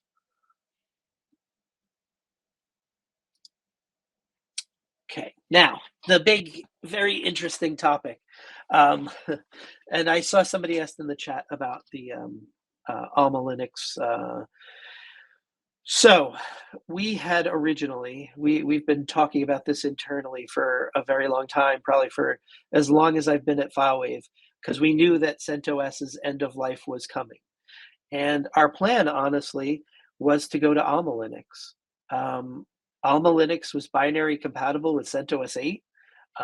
It would be very easy to actually convert a CentOS 7 device to take it up to CentOS Stream and then over to Alma Linux.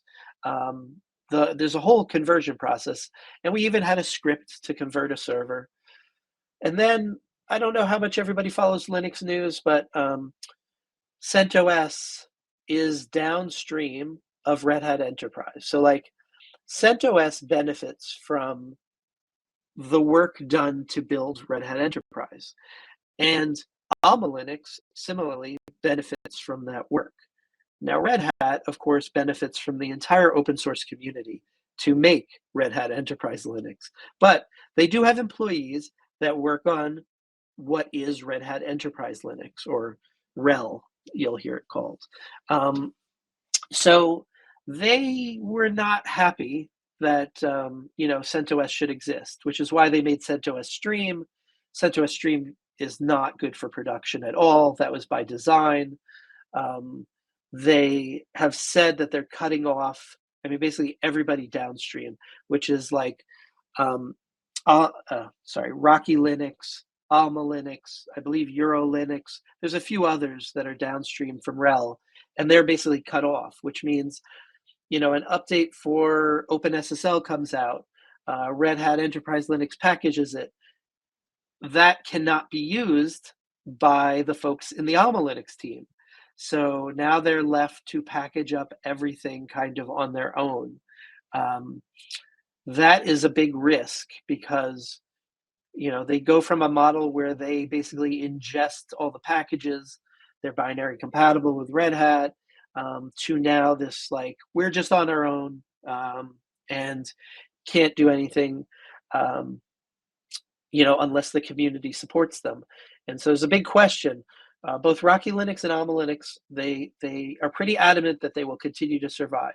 And they have been doing good work, but it's just a risk that we can't pass on to customers, that because things could take a turn for the worse and Alma Linux could decide that they can't continue. And that would be kind of awful if we migrated everybody to Alma Linux and then Alma Linux was no more.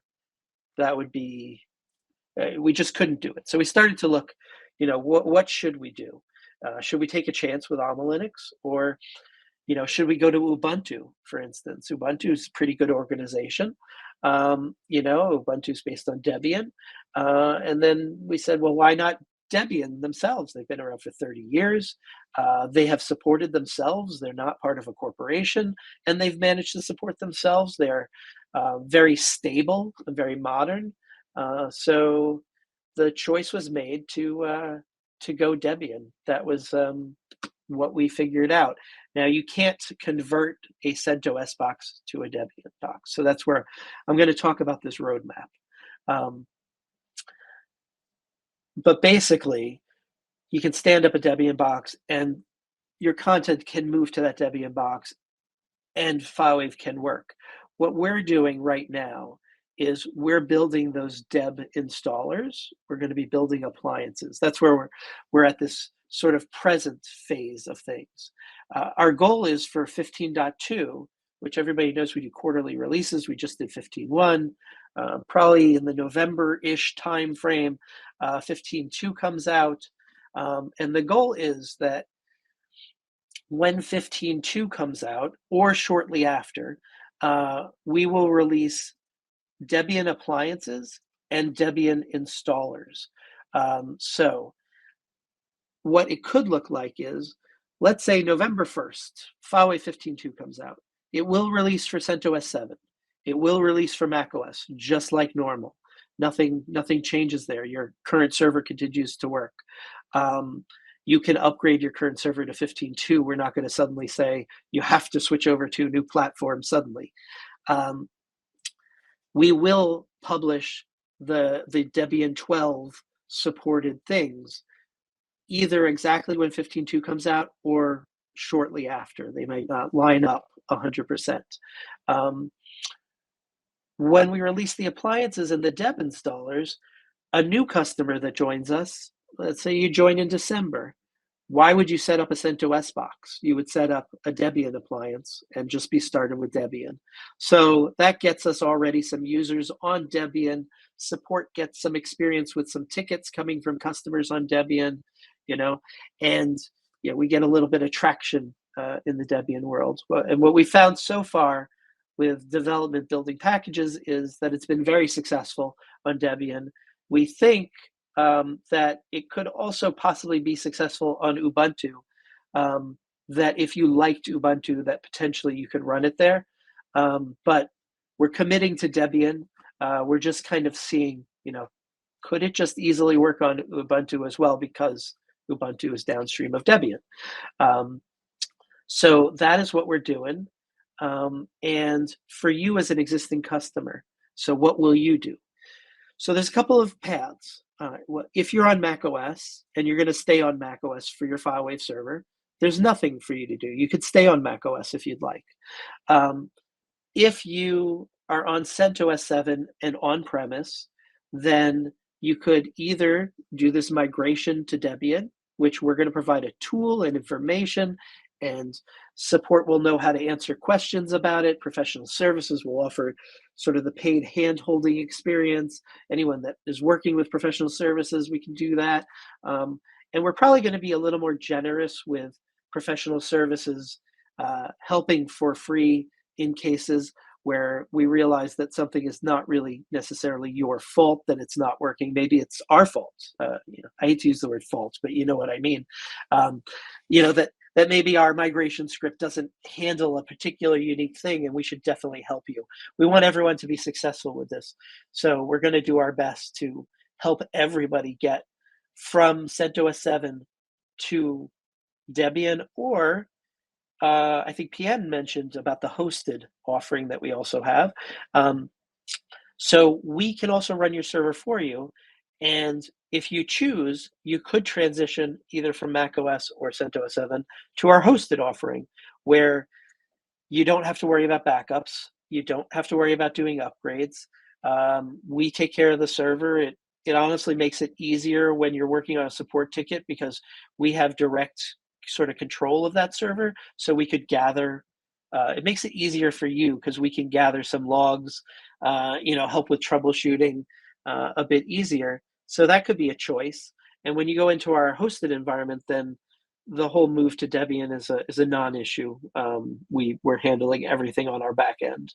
So that is another avenue. So you could stay macOS, you could move CentOS to Debian with our help, or just with the articles, or you could move from CentOS to hosted. And we're going to be very flexible. You're going to see right at the beginning of the year, maybe it'll come sooner, but we want to make sure we can test and QA everything, about the migration tool, which will give you 6 solid months to do the migration. Honestly, you could do the migration. I wouldn't do it on June 30th, but you could technically do it on June 30th and you'd be okay, because CentOS 7 should get patches right up until the last day. But what we see with every OS, when Windows XP was end of life, or Windows 7 or old Mac OSs, there's always exploits that come out right after. So you will want to make sure that if you feel like you haven't seen a communication, ask, because you definitely should see communications, especially right at the beginning of the year, about this tool and about whatever help we're offering and whatever options there are. We're going to make sure to communicate that. And then June 30th will come and you don't want to be on CentOS 7 anymore. we wanted to give you more than 6 months. The Alma Linux thing was really what did us in. We would have rather given you 8 months to a year, but this thing with Alma Linux just happened a couple of months ago, and then we had to change gears, and it's a new packaging system and a whole new OS, and we're a little bit excited because it makes us do some changes that we would have liked to do anyway. So there are some positives to this, and Debian is a very mature OS. So that is the story. So I would say don't worry, and don't worry if you haven't heard something, to this effect. I just wanted to explain it, and know that when you see Debian mentioned when 15.2 comes out or shortly after, and then when you see the follow-ups at the beginning of the year, if you feel like you don't know what to do, you reach out to support and you just ask, say, I have this, I don't know what to do, and we will make sure that everybody internally at FileWave knows what your options are. Okay. And then I will hand it back to Willem for a moment. Yep. Thank you, Josh. Great overview so far. I wanted to quickly talk about our customer referral family. This is a new program for us that we rolled out a couple of months ago. Chad Wall on my team has been leading the effort to really build tighter relationships with our customers, who I more refer to as partners.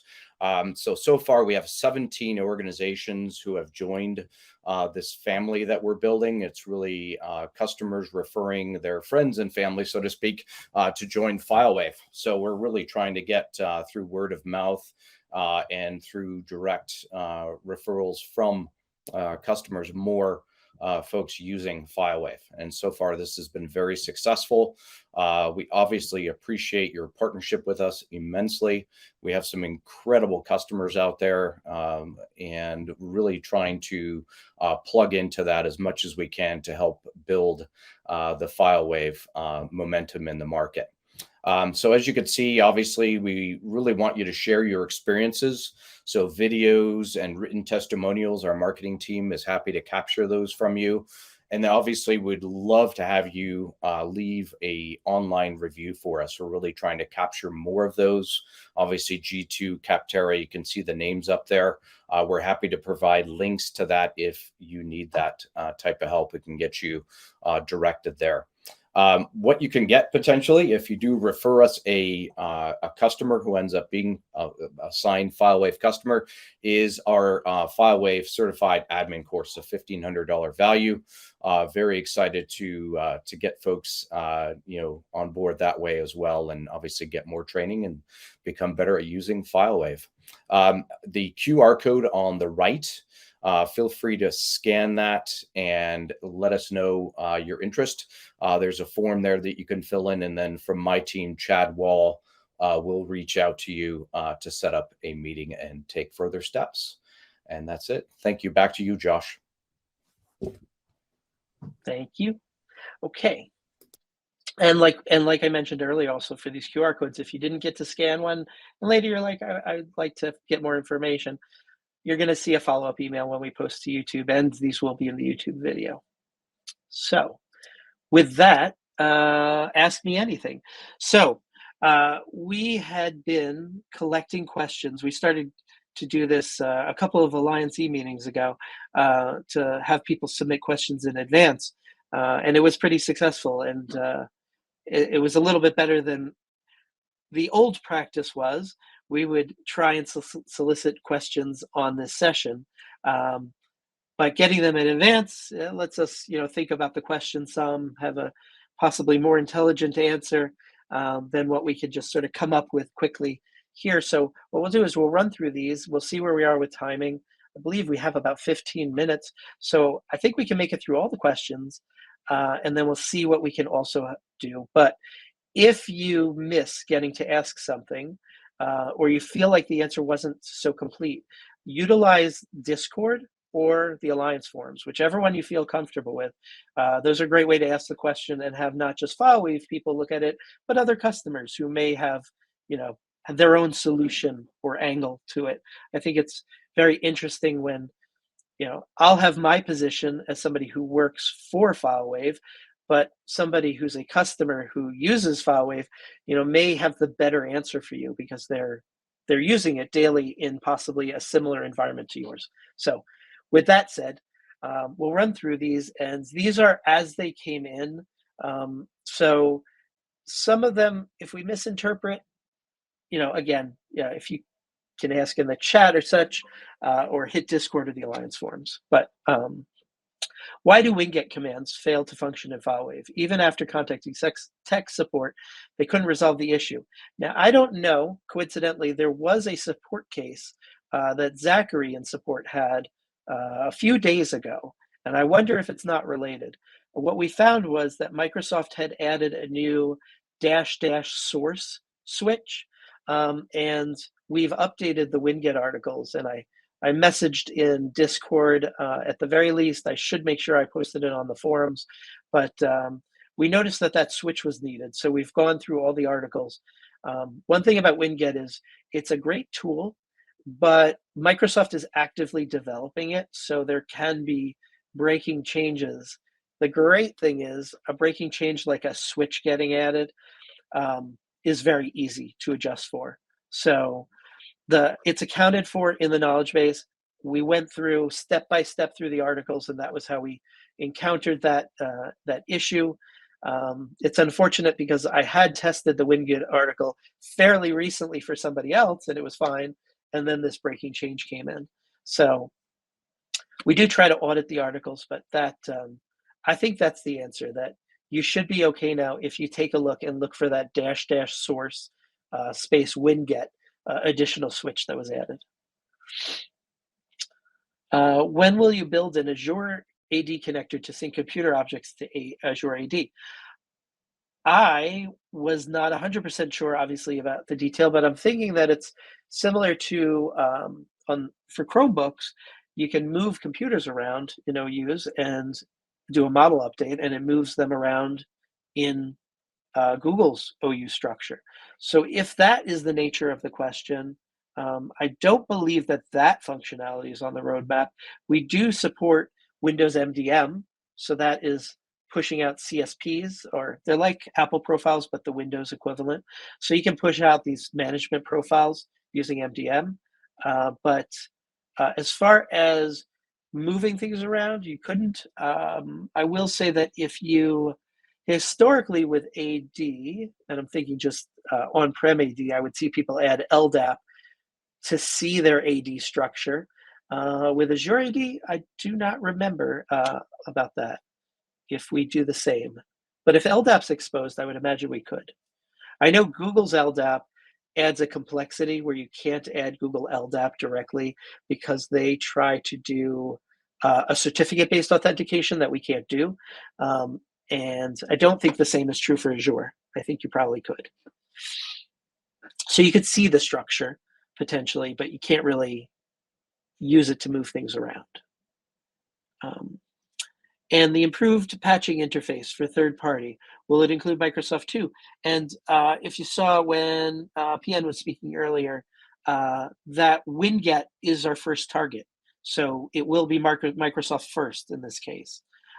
So that is good. And after hopefully that is very successful, then maybe on the Apple side, something like auto package could be, how we integrate there. And we'll see how successful we are with that.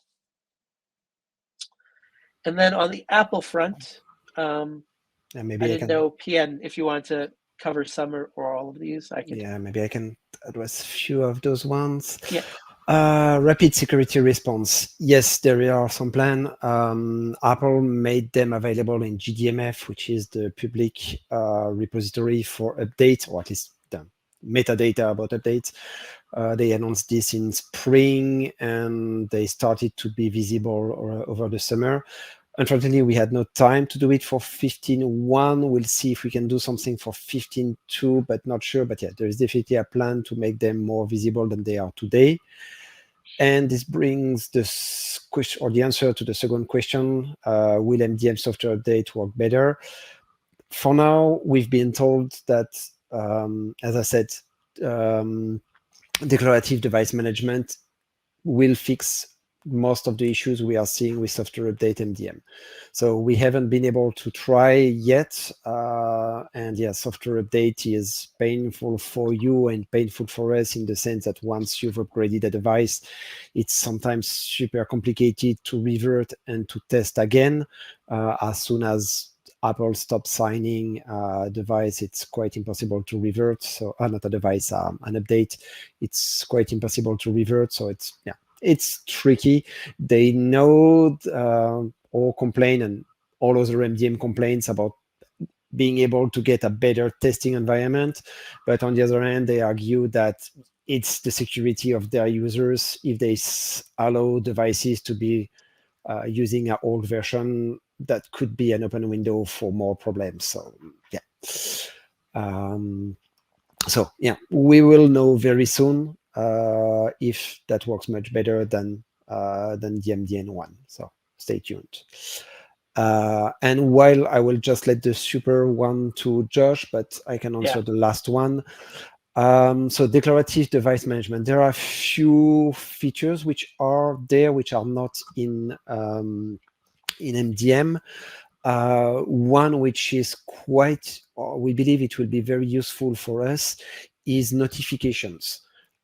Today, when we install an application, the device tells us, okay, I received your command and I will do it, maybe later.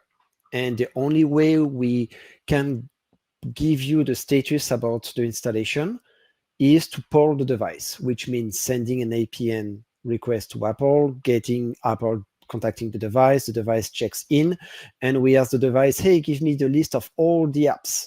And then we see in the list of apps that this app status is being installed or downloading. And until the app is really installed, we have to do that regularly, which takes a lot of time, lots of resources, especially if you have 10,000 devices that have to connect every 2 minutes just to get updated device status. With declarative device management, there is a way where the device will automatically come back to FileWave and tell, hey, by the way, I'm downloading these apps. Oh, by the way, I have installed this app. So roughly real-time status for apps. So that's one of the very nice features we wanted to have first before software update came into the plan. The other thing, and here we will have to figure out exactly how we can map this with FileWave. There are predicates for what will be on the device. So the idea is that, so what is declarative device management? Let's have one step further, or let's see the feature from above. We send one big declaration where we tell the device, this is everything you need to have. MDM, it's command by command. Install this app, install this app, install this app until everything is done. With declarative device management, we send everything and the device takes care of it, which is good and bad because then we have less control than before, but then it's better because the device can take care of everything. Now what's predicate? We can say, okay, please install this app only if. And one of the examples Apple gives about the only if is, for instance, enable this application only if the passcode is respecting this policy. So today you can do that with FileWave. You can create a smart groups which checks if the profile that enforces that the passcode is respecting your criteria is installed, and then you install the apps. But it's a little bit slower and it requires the device to come back to the device, and there is lots of back and forth between the server and the device. With declarative device management, we could send one declaration and the device will automatically update itself directly without contacting FileWave except for the status report. So much faster and even technically without having access to the network. So even off the network can work. So that's the main features declarative device management are bringing. And of course, now Apple is extending what can be done with declarative device management, so software update, as I said before, but more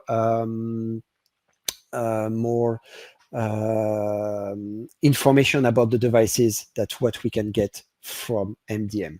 We are quite lucky. We have our agent running on the device where we can have more information, but that's not obviously not the case for iOS devices. So declarative device management will bring more information there. So again, it's when I look at what device management is today compared to 2 years ago, it's much bigger. Apple went from something barely compatible with the past with something which is smoothly integrated with MDM. They heard all MDM vendors complaining about, yeah, it's great, but how can I provide that to our customers who are not capable of going to DDM? So yeah, they are doing some good work there, and we are really looking forward to bringing this to you. And I skipped the super one, but I will let you to Josh, because you have. Yeah, and maybe I'll bring up the knowledge base because so super is this. In our knowledge base, we have an article that talks about Superman, and if you've seen the article originally, we've actually been expanding it. Again, questions will come up. How do I do this? Or it would be nice to know how to do that. And we'll continue to expand the article. So I would say, if you haven't seen this article, you may want to, read through the article and see if what you're looking for is not covered here. You kind of have three options. One is you could put a comment on the bottom of the article, asking about a particular thing. Another option is you could join our Discord or the Alliance forums and ask about that particular thing, and we can kind of dig into it and figure out what we should document.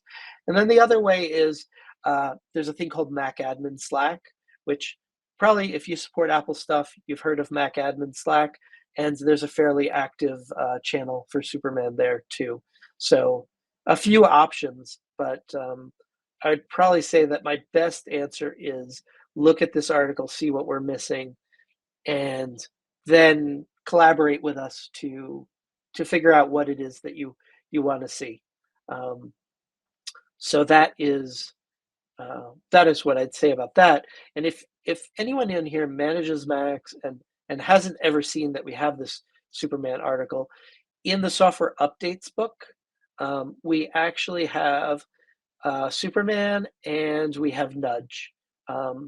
And both of these are to address some of the reason that Apple's making all these changes and introducing declarative is because there have been issues with pushing OS updates using their framework. So these are methods to get around that. So if you experience problems, particularly on the macOS side, you can do workarounds with scripting. On iOS or Apple TV, can't really script around that because you're entirely in the Apple framework, but you can get really creative. And in some scenarios, you might actually look at Superman and like the way you can customize the interface, better than doing it just directly in FileWave. I mean, it really depends on your needs. So these things tie into FileWave. They can be used with FileWave, but they're kind of third-party extensions, I guess, would be the best way. We try to add articles about topics that could extend FileWave and make things easier. There's this other article kind of going back to the software updates, and if the software update's not applying on macOS or iPads, there is this Dead MDM article that if you use Apple stuff, you probably want to read it. With the release of iOS 17 and macOS 14, we're kind of hoping that this goes away because it really wasn't an Apple side issue. But this article can give you some tips and it talks a bit about it, can give you some background. And in the article, I even put links at the bottom. No, it's not in that one where I put the links. There is an article that talks about it and has links to some stories that were written by like Jump Cloud and Adigy and some other competitors that talk about the same sort of problem and challenges. And a lot of them recommend Superman and Nudge for some things. And some others like Adigy have something similar to this article where they try and kill and restart the process. So it's worth looking at. Let's see. Okay, so I know we're coming right up against the end. So I think we'll make it through these and then we should really continue the conversation in Discord or Alliance forums it's a great way. We can talk to you guys anytime. And at the very last slide, I have the QR code for both in case you missed it, and I'll have that up on the screen for a couple of minutes after we end. But if I remove the Chromebooks from our FileWave server, which steps in the setup process can I skip? Well, so anybody that uses Chromebooks, you know that there's kind of two things that you set up in Google's backend. There's a bunch of steps along the way. And I guess it really depends on how much you undid. Because, for instance, and I think it's still called this at the beginning when you go into Firebase and make a project, like if you deleted that project, well, then you're probably going through everything. So my answer, without actually having a conversation directly with you, and I welcome you, you could message in Discord or open a support case if you're not sure as well. But I would say you'd probably want to step through the instructions, and anything that you have that still exists from your prior setup, you don't necessarily have to repeat, but you want to go through the instructions to make sure, if you're not sure, that you deleted some part of the thing, because there are a few steps, including uploading a JSON file into the Google Admin Console that makes it collect the inventory and setting up the extension to go to your devices. The whole process takes about 15 minutes if you sit down and go through the articles. So it's not long, but I don't have a great answer because it's kind of it depends. So how to take over administration for an old FileWave server. Do I try to rebuild it somehow? Right? It goes directly back to that FileWave continuity type of thing that I said, where, about training classes. So FileWave continuity would be part of the answer, that we do have a program where you could not either get basic help, or in a bigger version of it, we could help pick apart those things with you. Or we welcome you to be on Discord or the Alliance forums and kind of asking questions. But I know sometimes it's hard in a public forum to pick everything apart. So that sort of private one-on-one with professional services might be part of your answer. So we're happy to chat anytime and help you to whatever extent you need. But you don't really rebuild the server. I would say that the best thing would be look at what is set up currently and why it's set up. And then if you're a school and you do a summer refresh where you re-enroll everything anyway, well, yeah, you could delete basically everything. But then think about, you might have to redo work to make file sets that perhaps were very good and would have been reusable. So that one too is a bit of a, why come into Discord or the Alliance forums and start to ask a couple of questions, and attend the open office hours where you can ask questions in a more personal way, and then see about using some PS. So adding exceptions when updating or pushing out to smart groups and customizing the reports on the FileWave admin client. So the exceptions when updating or pushing out smart groups. So we showed that in deployments. I mean, that was the exact demo given. So I think that's the great answer. Customizing reports. Let me, because I know we're a couple of minutes over, the best way without spending 5 to 10 minutes on it that I'd say is, in the Foundry, there are some things about what are called queries in Central. Reports are in Anywhere, but they're the same thing. We're actually going to be changing it to be called reports in both places, from what I understand, to just use one term because they are the same thing. I would say hit up some videos in the Foundry, and if you want, if you message me on Discord or the Alliance forums, we could even have a quick call and go through it. Or if you reach out to customer experience, Jonathan Kane, could perhaps do like a quick little thing with you. But they are powerful. You can report on anything. Is there anything extra we need to know about hosting this update on CentOS? So for 15.1 on CentOS, no. 15.2 on CentOS, you're fine. It's next year when 15.3 comes out where we're leaning towards releasing that again for CentOS. But the only thing for sure at this moment is 15.2 will continue to be both. It will be both CentOS, macOS, and then add Debian. So we don't want to sort of push somebody faster than they can go. So that's why we feel like 15.3 will also be CentOS and Debian. And the ability to install kiosk-based, so I know I was part of a conversation on this one about the reinstall selected file sets button being gray, but I didn't come to the answer on it. I don't have a good answer. Maybe I Unless, can answer do this you? one. Yeah.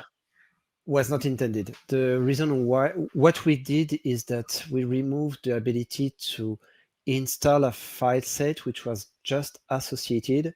And the reason is what I mentioned earlier with the exclusion and smart groups, because it was then possible to install a file set on a device, even if the device was excluded from the deployment.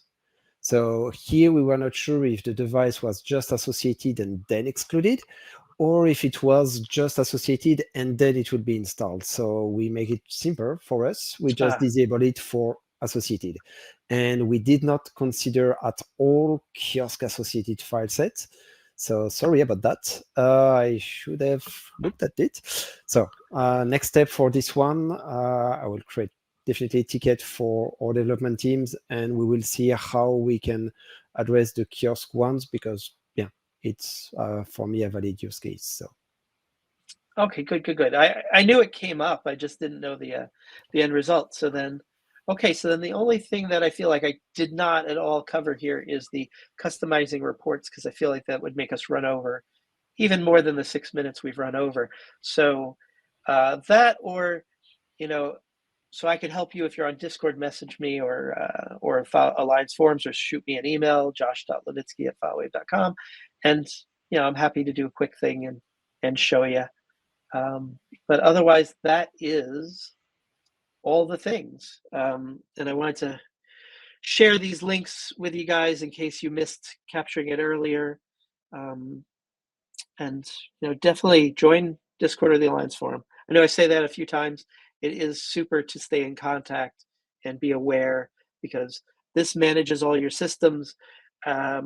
If you feel like you spend a lot of time in FileWave, that can be a good thing, because it is in theory doing a lot for you. So I could say when I manage systems, I was in my asset management system most of my day, but it was all productive, and we want it to be productive for you.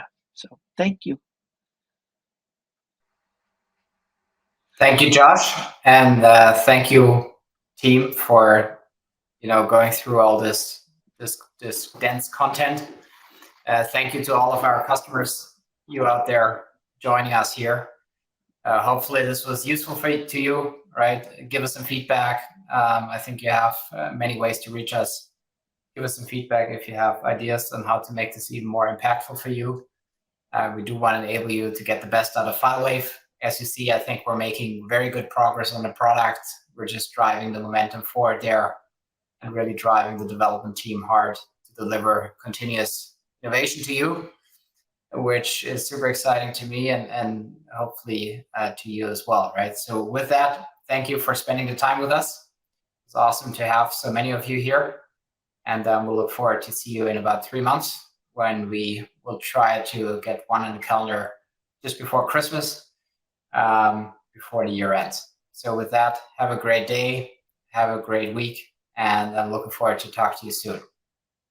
Thank you, guys.